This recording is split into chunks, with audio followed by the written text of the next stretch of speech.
Congressman, let's just go rapid through some more issues, starting with international policy.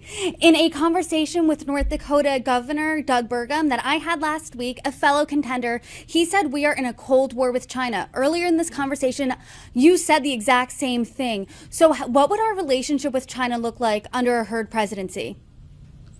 Now, just for the record, I've been saying we're in a new Cold War with China since 2015. A lot of people back then wanted to criticize me for that. And look, bottom line is this: we can compete with China, and we can cooperate with China.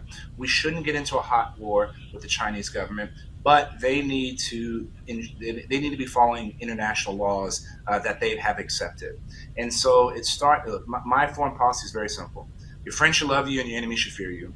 And we need to be better engaged with our allies in countering some of the laws and the rules that the Chinese government is breaking. So I know we said we're going to be in the rapid fire, so I'll stop there, but we can talk about China all day long. Look, one example.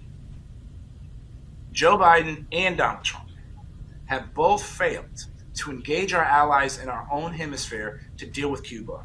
And because of that inability to work with our allies in the Western Hemisphere, the Chinese government gave a ton of money to the Cubans in order to grow and increase their footprint inside Cuba.